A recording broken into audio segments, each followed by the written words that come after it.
करोड़पति बनने पे फोकस मत करो, कस्टमर की इनकन्वीनियंस को पकड़ने पे फोकस करो।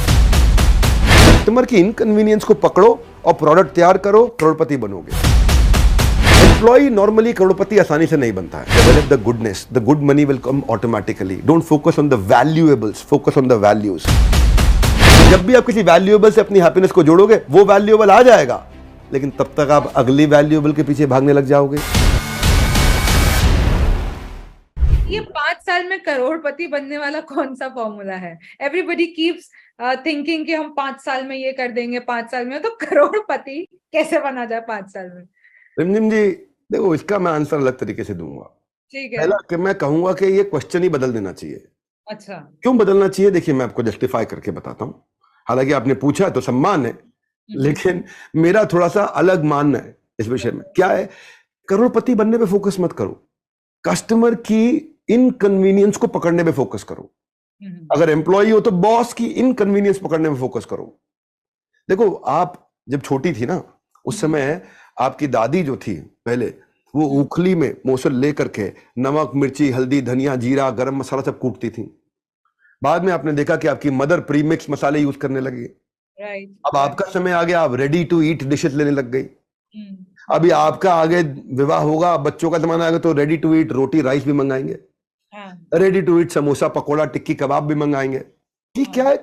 कस्टमर की इनकन्वीनियंस को पकड़ो और प्रोडक्ट तैयार करो, करोड़पति बनोगे। बेबी केयर में देखो, अभी माँ जब बच्चे को दूध पान कराना चाहती है, स्तनपान कराती है, उसके लिए अलग प्रकार के वस्त्र आ गए, उनको लेके मॉल में पहन के जाती है ना। मुझे याद है जब शादी हुई थी तो बॉटल स्टरलाइज करने में लगे रहते थे बच्चा होने पे, तो बॉटल स्टरलाइजर आ गए। कितना यंग कपल जो बेचारे मेट्रोपॉलिटन सिटी में अकेले रहते हैं, उनको बहुत दिक्कत होती है। तो देखते देखते हमने देखा मीट के सब्स्टिट्यूट आ गया। अगर आपको नॉनवेज नहीं खाना है तो वेजिटेरियन मीट भी आ गया, ऐसा बिल्कुल प्योर वेजिटेरियन। जो महिलाएं घर में कुकिंग करती, cut cut cut cut cut, उनको प्याज काटना, उंगली कट जाती है तो फिंगर गार्ड आ गए। ये सब जो चीजें आ रही है, ready to wear pre stitch sari. मुझे नहीं पता आप साड़ी पहनते हैं कि नहीं पहनते, लेकिन अभी अगर आपको लगता है कि यार मैं ऐसे ऐसे ऐसे फोल्ड करके जब अंदर डालना होता है तो फोल्ड खराब हो जाते हैं। तो मेरे को इसलिए याद है, मैं धोती पहनता था सुबह सुबह मंगल आरती से पहले, ऐसे ऐसे ऐसे ऐसे लपेट के फट से पहन लेता। मेरे को स्पीड तेज थी। लेकिन क्या अब लेडीज के लिए प्री स्टिच साड़ी आ गई है ना। आपका वेलक्रो वाली कमीजें आ गई, शर्ट्स आ गई हैं। क्या है ये सब? कस्टमर की कन्वीनियंस। आज जो लोग बेचारे विजुअली इंपेयर्ड है, उनके लिए वॉकिंग स्टिक ऐसे नहीं अंधे की लाठी। अरे नहीं भैया, आज जो लाठी है उसमें वो लाठी स्टेप्स भी काउंट करती है, मेडिसिन भी रिमाइंड कराती है, कहीं गिरने का खतरा पहले बता देती है, आपको डायरेक्शन देती है, आपको सामने पत्थर है पहले बता देगी लाठी, इमरजेंसी अलार्म भी देगी, लाठी में टॉर्च भी है, लाठी में नेविगेशन भी है, लाठी में म्यूजिक भी चल रहा, हम किस गली जा रहे हैं, लाठी में यूएसबी भी है। तो ये जो है एल्डरली और विजुअली इंपेयर्ड, ये क्या प्रॉब्लम्स को सॉल्व करना है, उसी से हुआ है। अब आपके तो बाल सुंदर है, लंबे हैं, घने, लेकिन अगर किसी के छोटे हैं, उसको कहीं शादी में जाना है तो हेयर एक्सटेंशन आ गए उसके, है कि नहीं। तो ये जो है ना, करोड़पति बनने में मत लगो, ये प्रॉब्लम सॉल्व करने पे फोकस करो, है ना। कंज्यूमर की नीड्स को समझ के हाँ, अब देखो, इंश्योरेंस पहले भी बिक रही थी, पर कंफ्यूजन थी कौन सी लूं, तो पॉलिसी बाजार आ गया। होटल पहले भी थे, लेकिन कौन से में कमरा ठीक रेट पे मिलेगा, ट्रिवैगो आ गया। अब ये देखो ना कि भाई, मैंने चश्मा पहले भी बनता था, लेकिन अब घर पे आके बनता है, लेंसकार्ट आ गया। रियल एस्टेट पहले भी बिकता था, पर अब मोबाइल पे प्रॉपर्टी ढूंढ लेता हूं, मैजिक ब्रिक्स आ गया, है ना। स्किल्ड प्लम्बर होता है, कौन कारपेंटर होता है, मसाज करने वाला होता है, इलेक्ट्रिशियन होता है, एसी ठीक करनी, से पहले भी थे, लेकिन अर्बन कंपनी आ गई। तो इन सब ने आके कस्टमर की प्रॉब्लम को सॉल्व करी, इसको कन्वीनियंस दिया, कस्टमर पे करने को एक्स्ट्रा भी तैयार है, एक्स्ट्रा देगा आपको, आप करोड़पति 5 साल में बन जाएंगे। अच्छा, अभी जस्ट मेरे जहन में ये चीज आई कि क्या सिर्फ एंटरप्रेन्योर बन के पैसा कमाया जा सकता है, लाइक करोड़पति बना जा सकता है, कि कहीं नौकरी करके भी आप वो मुकाम पा सकते हैं? ये just came to my mind. लग रहा है अपने लिए सोच रही हैं आप, तो मैं जवाब दे देता हूं। मैं वही सोच रही हूँ, अभी आपने मुझे इतना ज्ञान जैसे। ओके, आप बिल्कुल ठीक। देखिए, एक होता है एंटरप्रेन्योर, एक उसके बीच में होता है इंट्राप्रेन्योर, और एक होता है एम्प्लॉय। ठीक है, एम्प्लॉय नॉर्मली करोड़पति आसानी से नहीं बनता है। एम्प्लॉय से जब वो इंट्राप्रेन्योर बन जाता है, यानी कि वो एम्प्लॉय भी है लेकिन बड़ी प्रॉब्लम सॉल्व करने में लगा हुआ है, तो उस कंपनी का मालिक उसको शेयर्स भी देता है, ईसॉप्स देता है, उसको हिस्सेदारी देता है, उसको मार्जिन्स देता है, उसको इंसेंटिव्स देता है, उसको वेरिएबल्स देता है, उसको बोनस देता है, क्योंकि वो इंट्राप्रेन्योर है। वो एंटरप्रेन्योर की तरह सोचता है और सैलरी एम्प्लॉय के अलावा शेयरिंग में बेनिफिट ले लेता है। तो ऐसा आदमी पक्का करोड़पति बन सकता है। अच्छा, एक और चीज की, एक यहाँ तो आप एंटरप्रेन्योर हैं या आप एम्प्लॉय हैं, पर बहुत मुश्किल होती है 24/7 मोटिवेटेड रहने में, 24/7 प्रोडक्टिविटी लाने में, इसका कोई आप इलाज बताइए। अच्छा, देखिए इसके लिए क्या है, आपको फायर ऑफ फोकस चाहिए। हाँ। फायर ऑफ फोकस क्या होता है? आग सीने में होनी चाहिए, आग पीछे नहीं होनी चाहिए। पीछे लगाओगे तो जल जाएगा, सीने में लगाओगे तो इतिहास रच देगा। पर वो आएगा कैसे? उसमें दिमाग में क्लैरिटी चाहिए। एक वॉरेन बफे का टू लिस्ट स्ट्रैटेजी होता है। पहला स्टेप क्या? आपने 20 गोल लिख लो, ठीक है। और दूसरा स्टेप क्या? उसमें से 15 डिलीट करके खाली 5 पे फोकस करो। ओके। तो जब आपने पहले 20 लिखे, तो सारे लिख दिए, उसमें से 15 को डिलीट करके 5 ही सिलेक्ट किए, तो ये है आपके लिए फोकस प्रोडक्टिविटी लाने का मंत्र। इसको एबीसी भी बोलते हैं। ये 5 करूंगा और इन बाकी अगले 5 को मैं डेफर या डेलीगेट कर दूंगा, और बचे हुए 10 को मैं डिले और डिलीट कर दूंगा। Do defer delay. Do defer delay का मतलब क्या, या डू डेलीगेट डिले का मतलब क्या? ये मैं करूंगा, ये कराऊंगा, ये हटाऊंगा, ये करूंगा, ये कराऊंगा, ये हटाऊंगा। जो मैं करूंगा उससे फोकस आ गया, पूरा का पूरा प्रोडक्टिविटी आ गई पूरी की पूरी। इसको एमआईटी बोलते हैं, most important task. MIT, most important. सारे काम करूंगा ही नहीं मैं। आज मेरे साथ में एक कॉर्पोरेट वर्ल्ड के बहुत बड़े आदमी बैठे हुए थे दिन में, तो वो उनके साथ यही बात हो रही थी कि बहुत बड़ा ज्ञान ये होता है कि मुझे क्या नहीं करना। जब उसका ज्ञान आ जाता है उसको बहुत बड़ा ज्ञान बोलते हैं। मोस्ट इंपॉर्टेंट टास्क करना है, बाकी चीजें नहीं करनी है मुझको। आप जैसे एंटरप्रेन्योर है, कोई लीडर है, उसको भी थीम डे बना देना चाहिए। आज का दिन प्रोडक्ट डेवलपमेंट पे, आज का दिन मैं मंगल बुधवार मार्केटिंग सेल पे, वीरवार बिजनेस एक्सपेंशन पे काम करूंगा, शुक्रवार एचआर रिक्रूटमेंट पे काम करूंगा, शनिवार फाइनेंस एंड फीडबैक पे काम करूंगा, संडे को मैं छुट्टी करूंगा, फिर मंडे को मैं मैनेजमेंट रिलेटेड इशू और पेंडिंग इशू पे काम करूंगा। आप थीम बना लो एक दिन का, और हो सके तो मीटिंग को छोटी रखो, स्टैंड अप मीटिंग रखो। क्योंकि जब बैठोगे टेबल में, चाय कॉफी आएगी, नाश्ता आएगा, भैया चिप्स के साथ देख तो चटनी नहीं लाया है इस बार, तो उसमें 34% 40% टाइम जहां लग जाता है।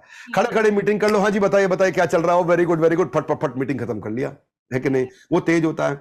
और हो सके तो थोड़ा टेक्नोलॉजी ले आओ। टेक्नोलॉजी ले आओगे ना तो आपकी प्रोडक्टिविटी बढ़ी रहेगी। हाँ, डिसीजन ऑटोमेशन हो जाएंगे, है ना? सेल्स फोरकास्टिंग पे, बिलिंग पे, फाइल स्टोरेज पे, एचआर में तो अप्रेजल्स पे, डेटा एनालिसिस पे, ऑर्डर मैनेजमेंट पे, टैक्स मैनेजमेंट, इन सब पे टेक्नोलॉजी आती है, टेक्नोलॉजी मदद करती है।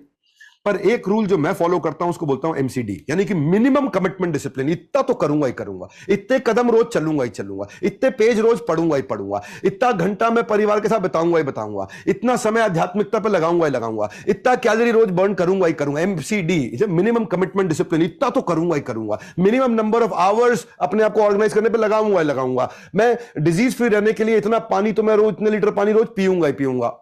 इसको बोलते हैं एमसीडी। देखिए ऐसा है देवी जी, जब समय बीत जाता है तो लौट कर कभी नहीं आता है, और जो समय के साथ नहीं चलता उसके साथ भी कोई नहीं चलता। समय बीत जाने के बाद अगर कदर की जाए तो उसको फिर अफसोस कहा जाता है। ये इसी से ये क्लियर हो गया कि अगर जब तक कंसिस्टेंसी नहीं आएगी आपके विचारों में और आपके गोल्स में, आई थिंक यू शुड, आप ये नहीं कर पाएंगे। और दूसरा है कि लोग खुश भी नहीं रह पाते हैं। लोग कहते हैं कि वो 24 घंटा में कैसे खुश रह सकूं, कभी दुखी हो जाएंगे कभी इस बात से, तो इसका भी कोई इलाज बता दीजिए। मोटिवेटेड तो आपने बता ही दिया। हाँ, कई लोग में सेमिनार करते हैं ना, कुछ एक दो आदमी ऐसे होते हैं जो पूरा प्रोग्राम में हंसते नहीं है। उनसे पूछो तुम क्यों नहीं हंस रहे, बोले बाजू वाले को पता लग जाएगा मेरे को अच्छा लग रहा है। अच्छा, कोई कोई मिल जाता है ऐसा कि तुम क्यों नहीं हंस रहे, बोले बस ऐसे ही नहीं हंस रहे। बोले क्या हो गया, बोले बस दुखी हो। क्यों दुखी हो, ऐसे ही दुखी है। तो कई बार अगर आप ऐसे ही बिना बात के दुखी होते हैं तो कभी कभी बिना बात के खुश भी हो जाना चाहिए। देखिए मेरा मानना यह है कि develop the goodness, the good money will come automatically. Don't focus on the valuables, focus on the values. Valuables will come automatically. हाँ, मेरा ये मानना फंडामेंटल क्या है इसके पीछे, लोग अपनी हैप्पीनेस को एक्सटर्नल इवेंट से रिलेट कर रहे हैं, पोस्टपोन कर रहे हैं, पोस्ट डेटेड चेक दे रहे हैं अपने आप को। जिस दिन ये मकान बन जाएगा खुश हो जाऊंगा, जिस दिन मेरी बेटी की शादी, गंगा नहा के आएंगे। देखिए ये सब क्या पोस्टपोन कर, गाड़ी खरीद लूंगा खुश हो जाऊं, पोस्टपोन कर रहा। अननोइंगली पोस्ट डेटेड चेक दे रहे हैं अपने आप को। अपनी हैप्पीनेस को पोस्टपोन मत करो, बिकॉज उसका है, देखिए जब भी आप किसी वैल्यूएबल से अपनी हैप्पीनेस को जोड़ोगे वो वैल्यूएबल आ जाएगा, लेकिन तब तक आप अगली वैल्यूएबल के पीछे भागने लग जाओगे। You forget to become happy. तो मेरा मानना यह है कि जो रिवर्स है, नदी, they don't go rivers, rivers don't go rivers, so flow like a river. क्योंकि जब when you change the way you look at the things you look at they change. तो आपको देखिए, so don't try to change the things, try to change the way you look at them.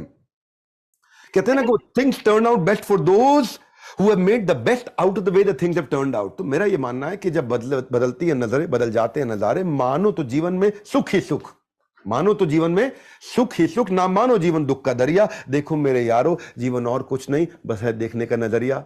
तो नजर का इलाज तो है देवी जी, नजर का इलाज है, नजरिए का इलाज नहीं है। नजरिया ठीक करिए, खुश रहेंगे। एक आखिरी सवाल मैं आपसे पूछना चाहूंगी, क्योंकि आपने वृंदावन में बहुत लंबा समय निकाला है, आपने गीता बहुत अच्छे से पढ़ी है, आपकी एक सीरीज होती है practical Gita, Gita in action. Gita in action.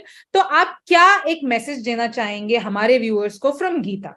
मैं आपके व्यूअर्स को ये मैसेज देना चाहता हूं कि भगवत गीता खोलिए, पढ़िए, और मेरी एक सीरीज है Gita in action, free of cost है, कोई चार्ज नहीं है, ना आज है ना आगे लेंगे। गीता इन एक्शन सीरीज में जाइए। भगवत गीता एक टाइमलेस विजडम है, which is beyond time place circumstance, ये समय काल परिस्थिति के अलग है, बियॉन्ड है।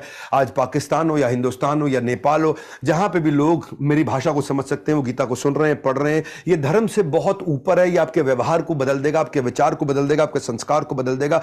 भगवत गीता एक ऐसा ग्रंथ है जहां पे कोई हिंदू मुस्लिम सिख ईसाई नहीं आता। आपको हाथ जोड़ के रिमाइंड कराना चाहता हूं, एक ऐसा ग्रंथ है जहां पे कृष्ण ने अर्जुन के डिप्रेशन को खत्म किया, एक ऐसा ग्रंथ है जहां कंफ्यूजन से आप क्लैरिटी की तरफ मूव करते हैं, एक ऐसा ग्रंथ है जहां पे आदमी बाउंस बैक कर जाता है, जो गीता की शुरुआत में रो रहा था और बाद में धनुष बाण लेकर के खड़ा है और सबको दुनिया को रुला रहा है। एक ऐसा ग्रंथ है जो आप किसी भी, आप teacher, lawyer, doctor, chartered accountant, आपका एक अपना युद्ध है, अर्जुन का एक अपना युद्ध था, आप अपने युद्ध को जीतने लग जाओगे। आप जर्नलिस्ट हैं, आप अपना युद्ध जीत जाएंगी। इसलिए गीता को मैं प्रमोट करना चाहता हूं, हर देश में पहुंचाना, देश के हर घर में पहुंचाना चाहता हूं, और उसमें आप हमारा सहयोग करिए। Gita in action free series का लाभ उठाइए।